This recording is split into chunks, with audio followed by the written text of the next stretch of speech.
Hello and welcome to episode 21 of the Film School podcast. This Wednesday, the 2nd of December 2020. My name's Adam and I'm joined by a huge group of guests, the same ones that we have every week. We have the one and only film guru himself, Josh J. Luke. How you doing, Josh? Yeah, well, thanks, Adam. Oh, guys, my stream has just died. Well, I'm still recording. Well then, doesn't matter. We also have the the scary movie maiden. Do you want to start Emily again? Pratt. No, push through, guys. Push through. How you doing, Emily? I'm great. I'm great now that you've stuffed the intro in, the first 20 seconds? It's been a while. It's been Love a while it. since he stuffed it this It's bad. not my fault. It was because this big red error message came up on my computer. And last but not least, the rom-com expert and the man with all the Discord trouble, Chris Birchie. How you doing, Chris?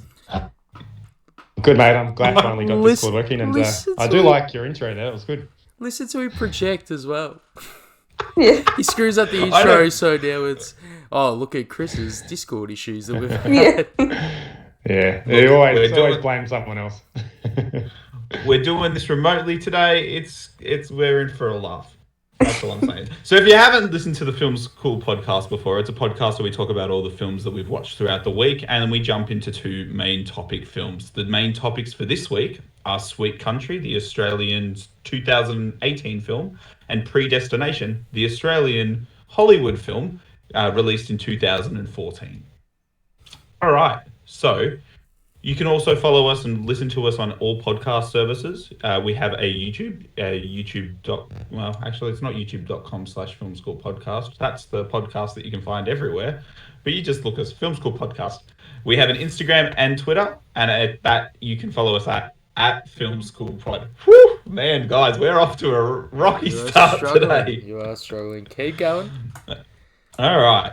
So, did anyone watch any films this week that they want to talk about besides the main topic film? I'll go No. quickly. I just watched Doolittle with Robert Downey Jr. as the main character. It's okay, like nothing brilliant or anything. It's kind of your sort of wholesome family fun type movie. But yeah, like I wouldn't rush to see it. If you do, if you just want to watch something where you don't need to think too much, you can put it on. I think I gave it a 2.5, but I could have quite easily given it a 2 or even lower. Probably a 2.5 though. So yeah. So Chris, yeah. just quickly, because the only Dr. Dolittle that I ever saw was the one with Eddie Murphy all the way back. Is it because from my looking at the trailer, is it set in old England or something, or is it? Yeah, so I'm not quite sure the year it's set, but it is set quite some time back where the people are using ships to travel from destination to destination, and it's the Queen becomes ill, and Dr. Dolittle needs to find this obscure type remedy in a faraway sort of nearly enchanted or so-called made-up world, I suppose. Okay. Yeah, and he just has the power to, talk to animals is the main thing that Doolittle has. Okay, I'm definitely giving this a miss. I have heard horrible things about this movie. Yeah, it was okay. As I said, just family. You could watch it with the family, and they could all watch it, and it's not anything gruesome or anything. So your review of it is the most positive review I've ever heard of this movie, and that's. Yeah, it was okay. You know what, Chris? I reckon I'll watch it. I reckon you probably give it a 3.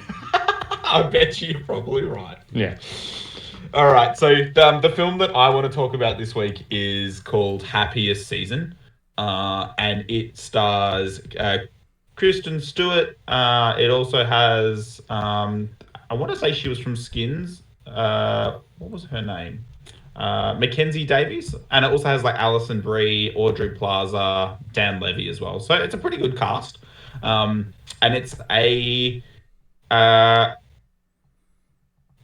how do you describe it? Two girlfriends go to a Christmas party, but one of them isn't out as a lesbian, and it was sensational. It was probably one of the I've never seen a movie tackle the issues that it tackles in such a well done way. Kristen Stewart's acting was phenomenal. I thought the whole premise was really, really good. Yeah, and I cannot recommend this enough, like as a new style like Christmas film, but also like something that tackles some really difficult issues.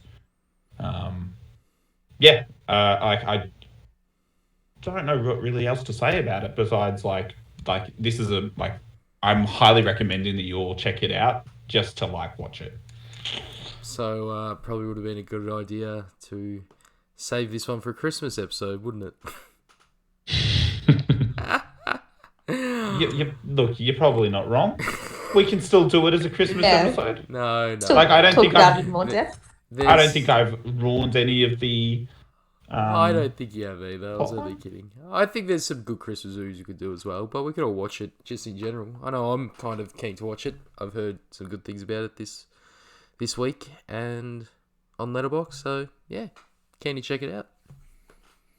Sweet. All right. Well, let's now jump into the main movie of the week. Now, we do have a jingle, but I don't know how to do it because I don't have my full keyboard and I can't do the hotkey. So, ding, ding, ding, ding, ding. All right, so the film... Did we just lose Adam? I think we just lost Adam. Perfect timing, too. Yeah. Chris, do you want to take over from here? All right, I'll keep going because is he back? Oh, I disappeared, did I? You cut out completely. So, Chris was just about to introduce Predestination. All right, so guys, I'm just as planned as Adam is. So I'll go with the budget. So it's got a budget of 5.1 million, which isn't very much. It's an Australian film. The box office was 5.4 million, so it didn't make a huge amount, but that's not because of the lack of quality. It's released in 2014. Stars Ethan Hawke and some other characters that I don't know off the top of my head. The main plot is that there is a sort of time travel agent, which is played by Ethan Hawke. He embarks on a final time traveling assignment to prevent a criminal from attacking or launching an attack called the time bombing attack, I think, which is set to kill thousands of people. And that's what I've got as my summary. I'm hoping other people are there. So it's written and directed by Michael and Peter Spinrig. It has a runtime of 97 minutes and is based on the 1959 short story All You Zombies by Robert A. Heinlein.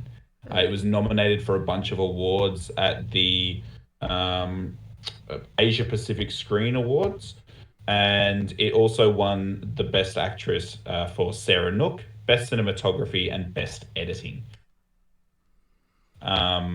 Yeah, so what was everyone's thoughts?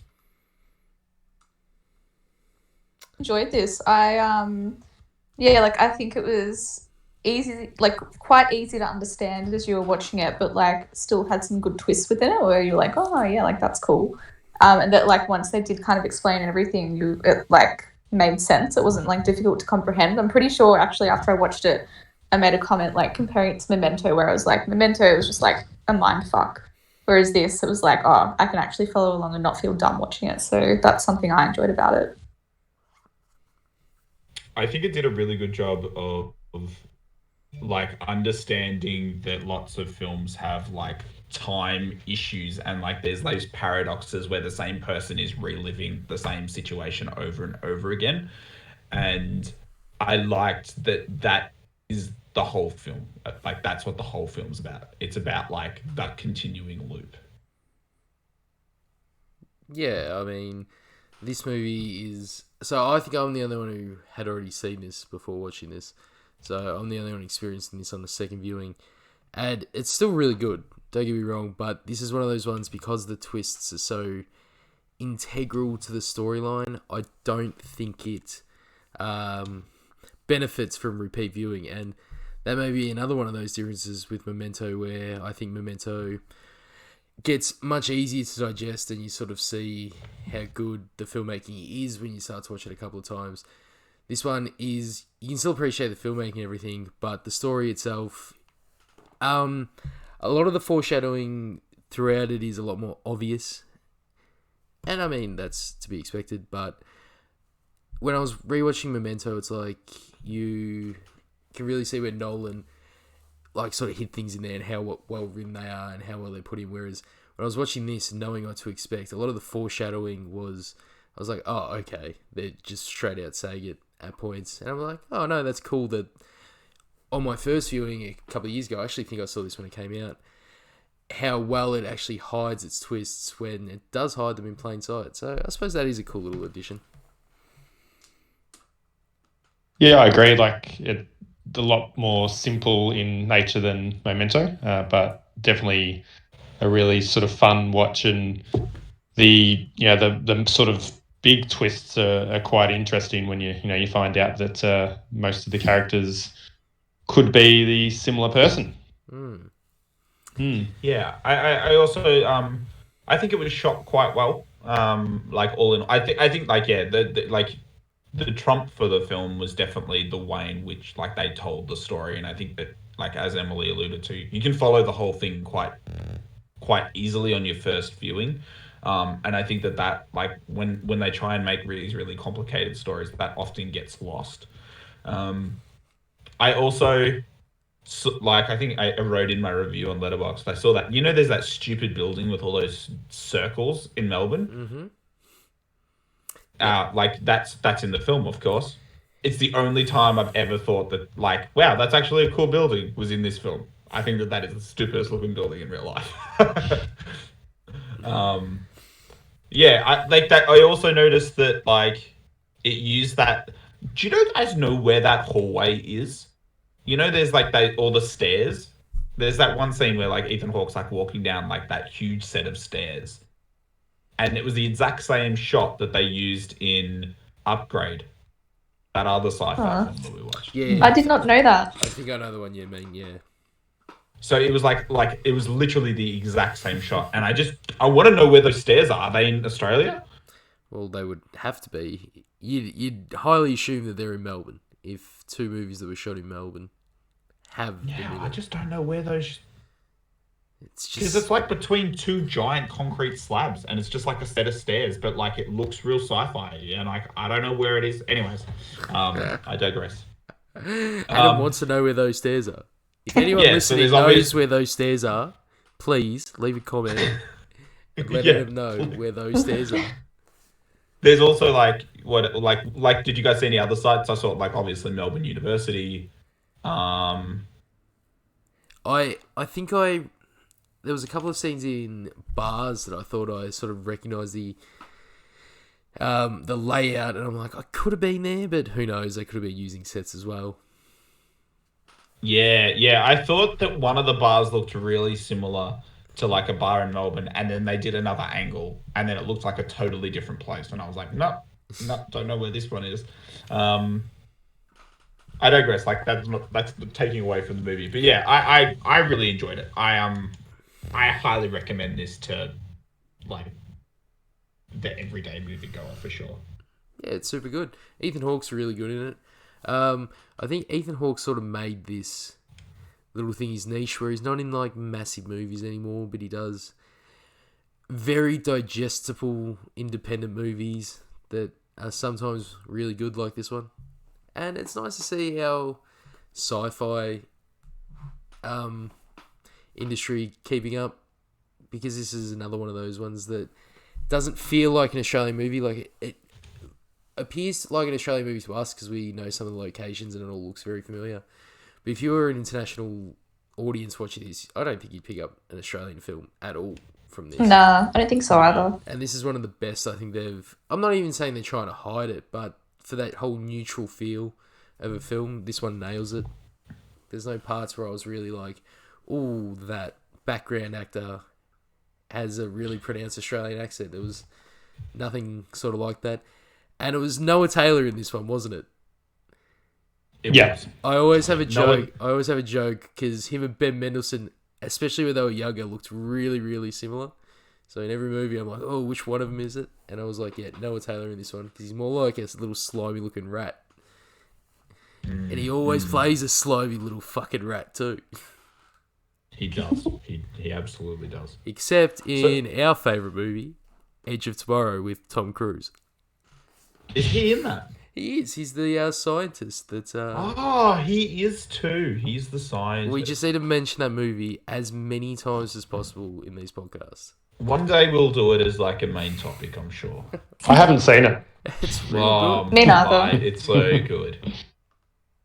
You're going to watch this movie and think, what are these two talking about? This is the most generic movie. But no, Tom Cruise nails it. All right, so I think now that, like, anyone have any final thoughts other than, like, go and check it out? I think this movie is really progressive in a lot of ways, especially for 2014. Tackles issues of gender really well, and I wonder how much of that came from the Heinlein story, because surely they have upgraded that to take out some, you'd expect problematic content from the 50s if they did approach the story in the same way. I actually have no idea. Yeah, no, I don't have any idea. I'm just speculating, but... Yeah, very interesting. Very interesting. We've done pretty well to not do many spoilers then. I feel like that was nearly spoiler-free. Yeah, it was as close as I reckon you can get to in discussing that movie. Okay, I can't find the jingle, so dum dum dum dum dum. All right, so the next film of the week was Sweet Country, which was released on the 25th of January 2018. It was directed by Warwick Thornton, which is an Alice Springs director.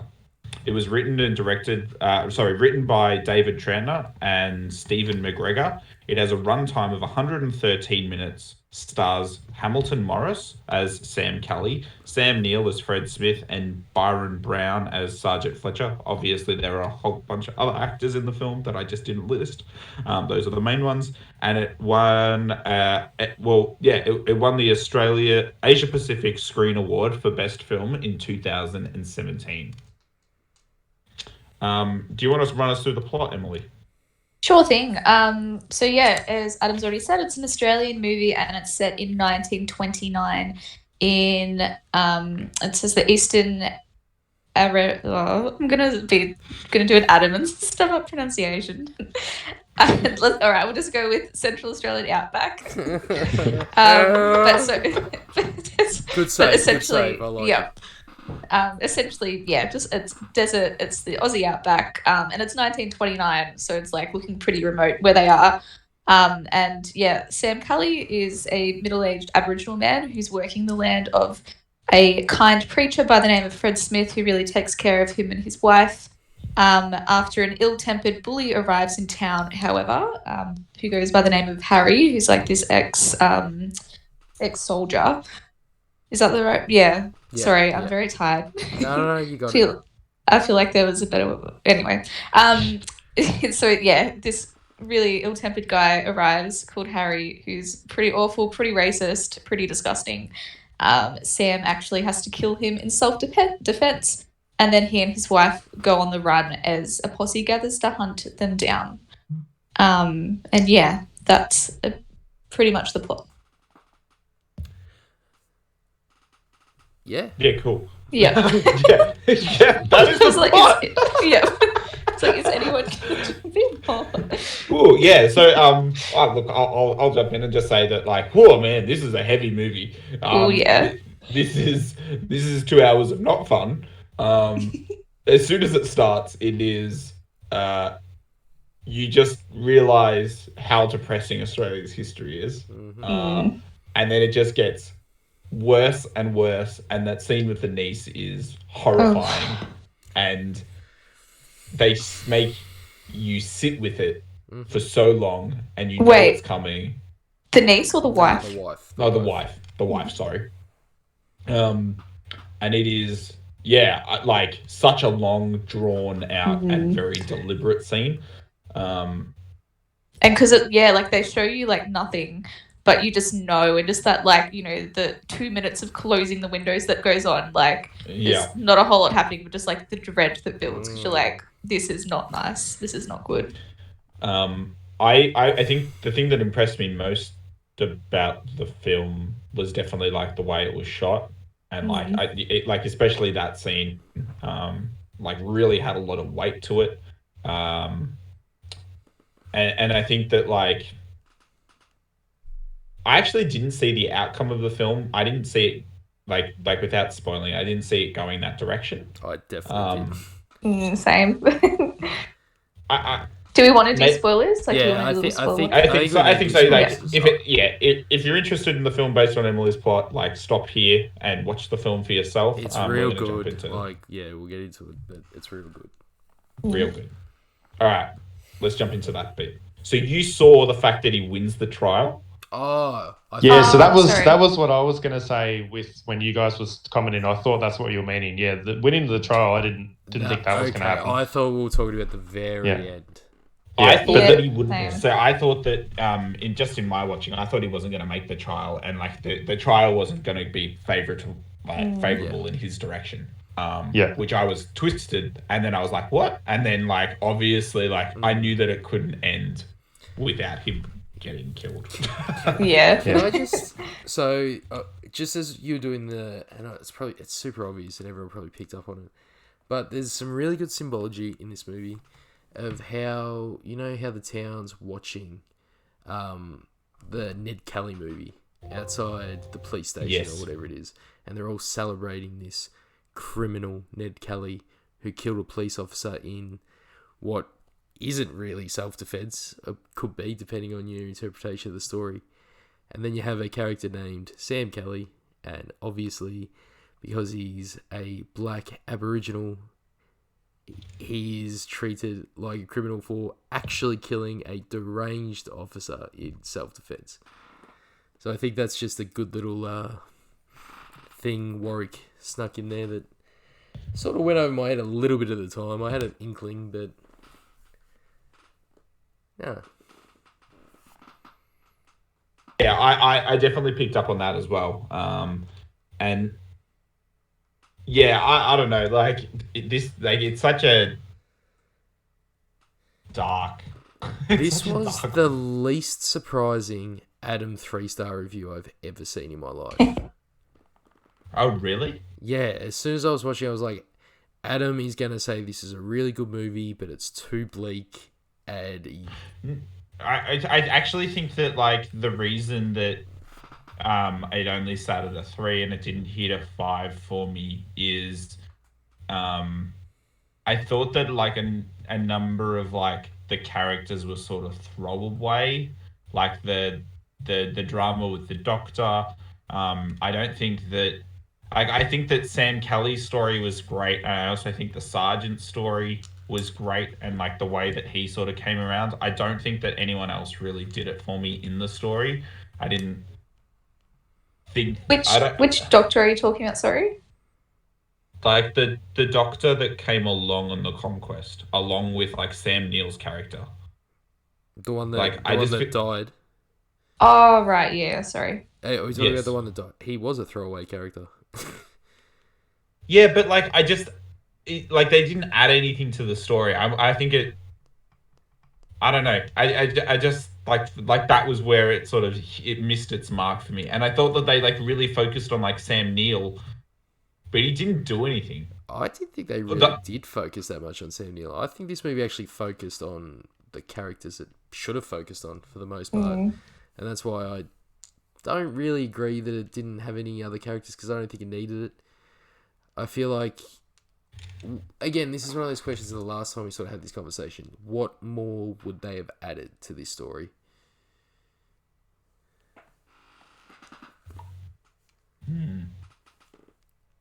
It's a good question. I think for me, like, the thing that like kind of surprised me a little bit about this movie is like usually films that are slow kind of like lose me a bit, and I need like something to keep me watching and keep me engaged. But this one, it was really slow, but like it kept me just like fully immersed in it. I think from like the cinematography and the setting and like all that sort of stuff. Like even though like, you know, most of it is just like Sam kind of making his way through the desert, avoiding people hunting him essentially. Like, yeah, there was something about it that just like I was really engrossed in it. And I think too, like just kind of knowing that like this is all based on historical events from our country as well. I was like, this is fucked. Literally, while I was watching it, I was thinking, in schools they show kids in RE Passion of the Christ. They should show this in either English or history, just to be like, yeah, guys, we're fucked. Yeah. Like, and this is one of those movies that it's good to point out sort of what year it's set, because it was 1929, wasn't it? It's not that, like, it's 1929 is less than 100 years ago. That's less than two generations. Most of the people living now are raised by these people who were born around this time. And people who would have been raised under these ideals.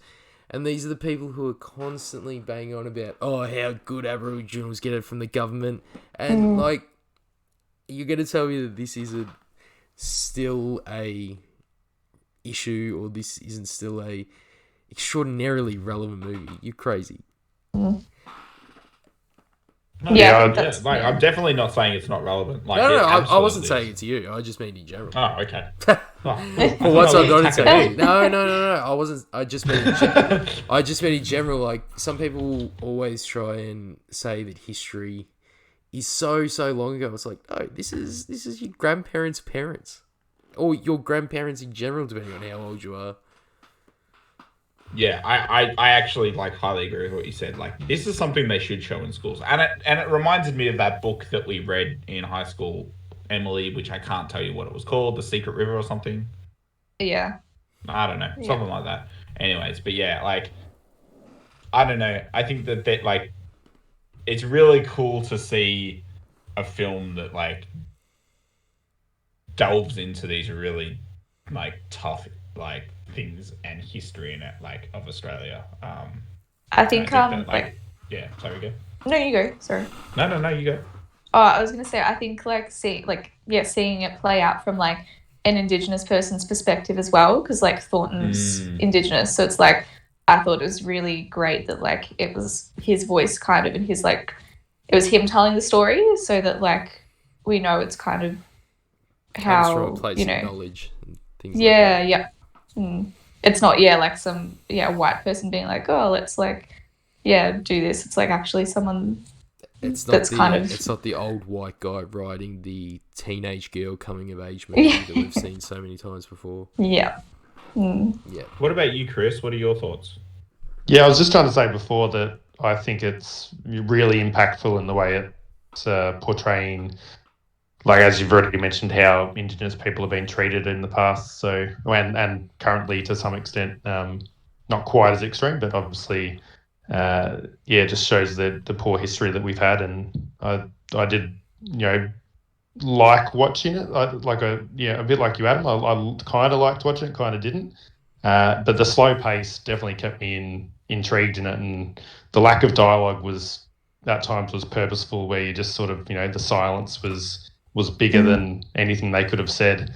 And the whole trial, that was definitely a big twist. I thought he was, definitely going to be put to jail in the trial, or hung, I suppose, as well, if that was what they were doing. But the aftermath of that, you could see that coming with what happens to him. That's kind of that whole thing where, if it doesn't get done at trial, then people in the past have taken it into their own hands, which is very alarming.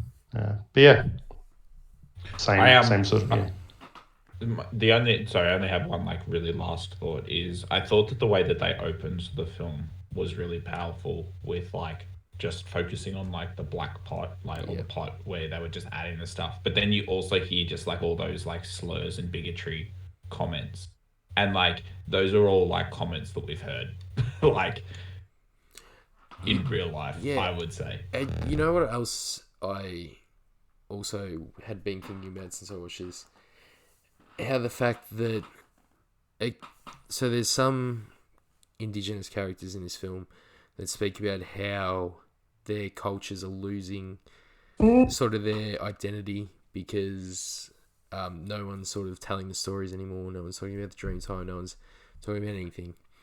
And Sam and his wife had adopted sort of Western culture. They were worshipping Jesus. They were trying their best to acclimatize themselves to this new situation. And the fact that he was the one that was attacked and everything, and he was the one who was put on trial, is really impactful because it shows that all these people like, and I think that's more of a comment on today's society than society back then, because people today just run around talking all the time. They're like, oh, they should just do things our way. Or I'm saying it in very loose terms, but I can't think of what they would actually say right now because those sort of thoughts don't run through my head too often, if ever. But yeah, it's interesting that he was one of those people who was trying to acclimatise to new civilization. He was trying to fit in. He was trying to obey the law, but unfortunately, it was a very, very racist society. And what do you think was the reasoning for having him get a guilty, a not guilty thing? The reason behind it? Yeah, like what, thematically, why do you think he went in that direction with having the government side with an indigenous sort of Because citizen? I think that, like... To show hope? Was it kind of to show hope, and I mean also a twist for the movie, but was it to show that maybe there is hope in some people? So my interpretation was that, like, you can say one thing, but like the way that the society acts can be a totally different thing. You know what I mean? Like, at least that was my interpretation of it. Yeah. That like the everyday person like still thinks like, or like there's still like that cemented in like the culture that like these people are bad, or that was my takeaway. I 100% agree, but it was very interesting the way they presented the judge from the start. Like, he seemed like a very idealistic person who wanted to try and use his privilege to sort of help break down these issues, or start to at least treat the Indigenous community with some sort of respect and giving him some sort of due process. But with the ending, I guess, yeah, in one sense, it just functions to heighten the tension and to give it that climactic finish. But I don't know, I was kind of trying to think about why, from an Indigenous perspective, they would have went with this. But I guess you're right, to show that no matter what, sort of, they'll always be, like, even an innocent man will get hunted down, sort of thing, just because of who he is. Yeah, I think I liked Adam's take on that, with, like, showing that even though the government, like, might say sorry and, like, try and do all this stuff to make things better, like, society itself, it's still like that ingrained, like, racism and oppression and all that sort of stuff, which is going to be what's like hardest for Indigenous people to fight against, I guess. Yeah, I totally agree. Like, all these, like, how many times in your life have you had an infuriating conversation with someone where they're like, the government gives Aboriginals everything, and then you're like, yeah, but what? They're not giving them what they ask for. You know what I mean? They're just giving them random things to make it seem like they're doing something, but they're not. They're not listening to anybody. They're not actually sort of trying to help these people. They're just trying to show the appearance of help, and that is sort of what may have been represented by the judge in this case. So, like, also with like Sam, like, I never understood why. Was it because his wife was pregnant that he ended up turning around and saving the cop, or was it because that he knew that, like, if he had left the cop out there, like, it would only make his life worse? I never understood that, because, like, by all accounts, he was free, like, as far as, like, he could walk, right? He was. What was your guys' interpretation of why he returned? Well, because of his wife being pregnant, wasn't it? Yeah, I'm just going with, like, that's what he said. Did you not hear him say that? Oh, okay, maybe I missed that. Okay, no, because I didn't know if you thought that he was just lying about that or if that was just a reason. But no, he did actually say he came back because his wife was with child. Okay. And that it I also quite liked early on, because, like, in the beginning, and obviously having read like just the very minimal plot summary, I was like, oh, he's going to find out that his wife was raped, and that's why he's going to kill this guy. But then it wasn't, and I was like, oh, I like that they've done something that's not so obvious with that one. Yeah, they took out all the grey area. Like it was, this is legitimately self-defense. You are being shot at. Yep. And then, sorry, just one other question. The kid stole the stopwatch, and then at the end he drops the stopwatch. What was your interpretation of that moment? Was it something to do with, for the lack of a better way of saying it, that in those times, in inverted commas, like white people's belongings aren't really worth anything to an Indigenous person? That's sort of where I thought it might have been going, yeah. Yeah, I wasn't sure, but that's kind of slight take on it. And then also maybe just the second part could have been not wanting to have anything of the person that was killed as well, I suppose. Yeah, okay. That makes sense. Yeah. What else? I feel like there was something else. Oh, we haven't talked about the flashbacks and flash forwards. What did you guys think about those? They were really cool. I liked them. Sorry, can you refresh my memory? Just like so. Did you even watch this movie, Adam? I did. I'm the one asking all these questions. No, sorry. No, just So like throughout the movie, there was just like so like very early on in the movie, there was a flash forward to the niece covered in blood. You know how at the end of the movie she's like sitting under the cart. So there was that one. There was one of the other guy that, like another flash forward of that Dr. Guy or whoever he was that got shot. Yeah. Or arrowed or whatever it was. By the Indigenous one of the people. guys falling off a horse as well, I think. Like dying or something. Yeah, like there were just a few flash forwards, but then there were also some flashbacks, which none of the examples are coming to mind right now. But was it the cop kicking, not the cop, but the one that got killed, kicking the thing and crying in a sort of room at the start was one of them, I believe. Oh yeah, and with like the girl at the bar or whatever, yeah. Yeah. Wow, I must have totally blanked on these scenes. Like, no, the only ones that I remember are the ones of Adam thinks there was 2 characters in this movie because he only watched 30%. No. Yeah. Wow, way to throw me under a bus, guys. I think back to what you were saying before, and I think it was prevalent in, say, the flashbacks and the flash forwards, was the use of silence kind of reminded me of Portrait of a Lady on Fire in a lot less beautiful but a lot more bleak way. Like it may just sit in the events that were happening, and like you did get that fire crackle and things like that, but man, these weren't events you wanted to sort of sit through. But I think it's important sometimes that we do to, especially as Australians, to recognise our own history. I feel like on a world scale it sort of gets glossed over how sort of poor of a history we have with our Indigenous population. Yeah. For sure. Awesome. All right, well, let's wrap it up there for the movie of the week. That was Sweet Country. I hope you enjoyed our discussion, and if you have any thoughts, of course, just leave them in the comments below. Now, next week, what are the films that we're watching? I have suggested Brad's Status, which is a Ben Stiller film from 2017 that just came out on Netflix in Australia. So that's one of them. And what's the other film? And I had suggested Moon with Sam Rockwell.